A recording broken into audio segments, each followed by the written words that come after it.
सुप्रभात। कल हमने अलंकार के भेदों में शब्दालंकार का पहला जो भाग था अनुप्रास अलंकार किया था, जिसमें मैंने आपको बताया था जहाँ पर व्यंजन वर्णों की आवृत्ति होती है वहाँ अनुप्रास अलंकार होता है। और मैंने विभिन्न उदाहरण भी दिए थे जिससे स्पष्ट हुआ था कि कहाँ पर व्यंजन वर्ण की आवृत्ति हो रही है और व्यंजन वर्ण की आवृत्ति होने के कारण काव्य में चमत्कार उत्पन्न हो रहा था। अब इससे आगे बढ़ रहे हैं हम और आज हम पढ़ेंगे यमक अलंकार। यमक अलंकार की परिभाषा की बात करें तो इस अलंकार में शब्दों की आवृत्ति होती है लेकिन अर्थ भिन्न भिन्न होता है। अब अनुप्रास अलंकार में जब हमने कल देखा था वहां पर व्यंजन वर्णों की आवृत्ति होती थी, लेकिन यमक अलंकार में वर्णों की आवृत्ति न होकर के शब्दों की आवृत्ति होती है। मतलब एक शब्द वही बिल्कुल हूबहू शब्द आपको उसी पंक्ति में मिलेगा, उसकी आवृत्ति होगी, लेकिन उन दोनों का अर्थ भिन्न होगा, अलग होगा। उदाहरण दिया गया है, देखिए यहां पर पहला उदाहरण दिया गया है, 3 बेर खाती थी, 3 बेर खाती है। तो इसका अर्थ क्या है कि यहां पर 3 बेर मतलब 3 एक संख्या है और बेर जो है वो फल के रूप में यहां पर चित्रित हुआ है। तो 3 बेर खाती थी मतलब 3 फल वाले बेर खाती थी, 3 बेर खाती है। यहां पर बेर का अर्थ जो है वो है दफा, मर्तबा, समय। तो जो परिभाषा है वो यही कहती है कि यमक अलंकार में शब्दों की आवृत्ति होगी लेकिन अर्थ भिन्न भिन्न होगा। तो हमने यहां पर देखा कि इस उदाहरण में 2 बार बेर आया है, बेर शब्द जो है 2 बार आया है। एक बेर का अर्थ यहां पर फल है और दूसरे बेर का अर्थ यहां पर दफा, मर्तबा, समय या बार। तो इसका अर्थ क्या है कि यहां पर शब्दों की आवृत्ति होने के साथ साथ अर्थ में भिन्नता आ गई है, इसलिए यहां पर यमक अलंकार होगा। दूसरा उदाहरण दिया गया है यहां पर, इसे भी ध्यान से हम देखेंगे। काली घटा का घमंड घटा। इस उदाहरण में देखिए ध्यान से, शब्द जो है घटा और यहां पर भी घटा, यहां पर आवृत्ति हुई है शब्दों की, वो शब्द है घटा। अगर हम दोनों के अर्थ की बात करते हैं तो पहला यहां पर जो शब्द दिया गया काली घटा, मतलब अगर हम बात करें, आपने बादल मेघ देखा होगा तो जब आसमान में वो बादल छाते हैं तो वो उमड़ घुमड़ कर जब आते हैं तो उन्हें घटा कहा जाता है। और दूसरा शब्द जो है यहां पर आया घमंड घटा। घटा मतलब कम होना अर्थात घटना। तो दोनों का अर्थ यहां पर अलग अलग है। शब्द घटा है लेकिन दोनों शब्द जो है अलग अलग अर्थों में यहां पर चित्रित हुए हैं। और उदाहरण हम इसमें देखते हैं। आगे तीसरा उदाहरण दिया गया है, माला फेरत युग भया, माला फेरत युग भया, गया न मन का फेर, कर का मन का डारी दे, कर का मन का डारी दे, मन का फेर। अब यहां पर जो शब्द है जो उसकी आवृत्ति हुई है वो शब्द है मन का। इस शब्द की आवृत्ति एक से ज्यादा बार हुई है लेकिन अर्थ भिन्न भिन्न है। इसको भी हम देखते हैं। माला फेरत युग भया, भी हमने देखा है कि बड़े बुजुर्ग हमारे जो धार्मिक प्रवृत्ति के होते हैं तो वो सुबह और शाम अपने आराध्य देव को प्रसन्न करने के लिए माला फेरते रहते हैं और राम राम राम राम का जाप करते रहते हैं। तो उसी को इंगित करते हुए ये पंक्तियां लिखी गई है। तो इसमें कहा कि माला फेरत युग भया, माला फेरते फेरते पता नहीं कितने युग बीत गए, गया न मन का फेर, मन हमारा हृदय। यहां पर जो मन है वो किस रूप में चित्रित हुआ है? हृदय। गया न मन का फेर, हमारे मन का फेर, हमारे मन में बहुत सारी बातें दिन बुन चलती ही रहती हैं। तो वो मन का फेर तो नहीं गया, तो माला फेरने का कोई फायदा नहीं है। कर का मन का डारी दे, कर्म होता है यहाँ पर हाथ। कर का मन का डारी दे, इसका अर्थ मन का जो ये दूसरे रूप में प्रयुक्त हुआ है, इसका अर्थ है मोती। माला में जो मोती पिरोए गए होते हैं, यहाँ पर मन का जो है मोती के रूप में चित्रित हुआ है। तो कर का मन का डारी दे, जो माला हमारे हाथ में है और उस माला में जितने मोती हैं उनको फेरने का कोई फायदा नहीं है, उन्हें डाल दो, फेंक दो।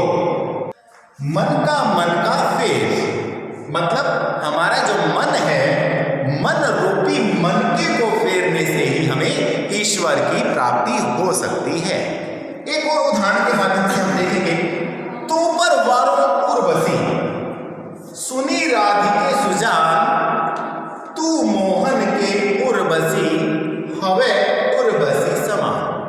अगर इस उदाहरण में देखें तो यहां पर जो शब्द है जिसकी आवृत्ति हुई है वो है उर्वशी। अब देखिए इसको, तो पर वारू उर्वशी। उर्वशी आपने सुना होगा, उर्वशी एक नायिका थी।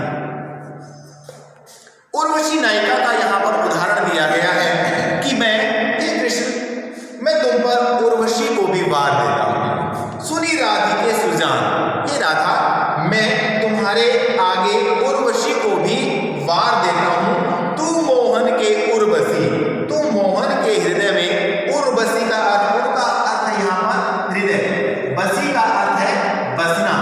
तुम तो मोहन के हृदय में ऐसे बसी हुई हो, हवे उर्वशी समान। जैसे उर्वशी जो है यहाँ पर एक पुष्पमाला है, तो जो उसके हृदय पर, जिस प्रकार श्री कृष्ण के हृदय के ऊपर जो हमेशा गले में उर्वशी नाम की जो माला है उसको धारण किए हुए रहते थे, वैसे ही तुम श्री कृष्ण के मन में समाई हुई हो। तो यहाँ पर एक तो है उर्वशी का अर्थ उर्वशी, दूसरा है हृदय में बसी हुई। तो यहाँ पर शब्दों की आवृत्ति हुई है लेकिन अर्थ भिन्न भिन्न है, इस कारण यहाँ पर यमक अलंकार होगा।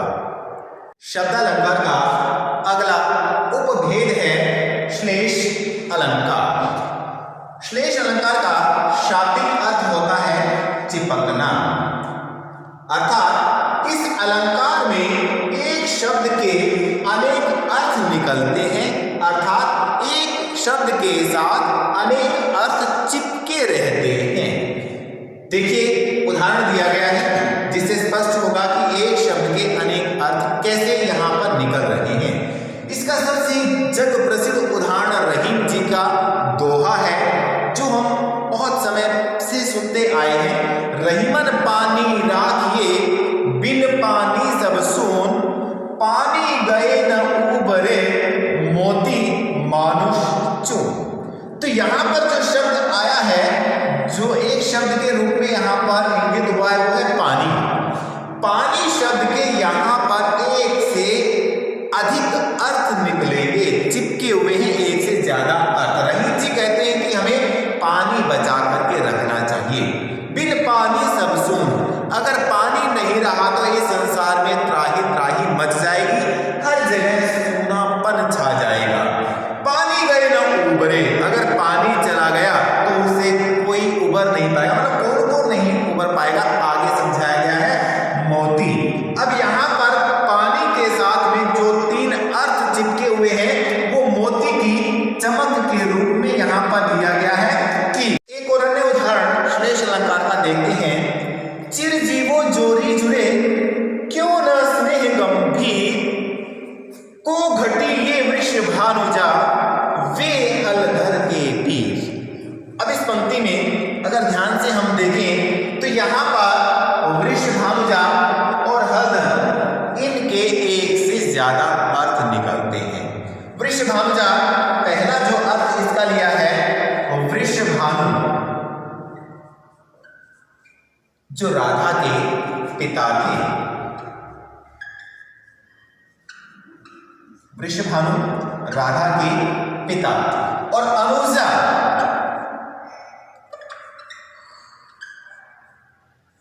वृषभानु मतलब जाई हुई, पुत्री,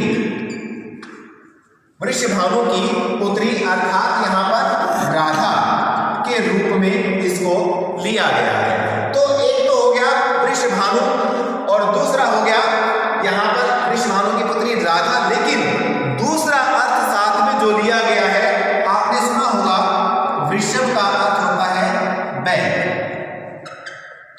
और अनुजा का अर्थ होता है बहन। तो यहां पर जो अर्थ लिया गया है वृषभ की बहन, बैल की बहन अर्थात गाय, इस रूप में एक ही वृषभानुजा के दो अलग अलग विभिन्न अर्थ लिए गए हैं। पहला तो वृषभानु की पुत्री राधा के रूप में, दूसरा बैल की बहन गाय के रूप में इसको यहाँ पर चित्रित किया गया है। दूसरा यहाँ पर हलधर लिया गया है। यहाँ पर हलधर के भी दो विभिन्न अर्थ लिए गए हैं। पहला तो लिया गया है किसान के रूप में जो हल को धारण करता है, हलधर हल को धारण करने वाला अर्थात किसान अथवा कृषक। दूसरा आपने सुना होगा कि कृष्ण के भाई का नाम बलराम, जो हमेशा हल को धारण किए हुए रहते थे, तो उन्हें हलधर कहा जाता था। और वहां पर बलराम जो है हलधर के रूप में चित्रित हुए हैं। तो यहाँ पर हलधर के एक से ज्यादा अर्थ निकलते हैं, एक से ज्यादा अर्थ चिपके हुए हैं। इस कारण यहाँ पर हलधर के कारण कौन सा अलंकार होगा? श्लेष अलंकार होगा।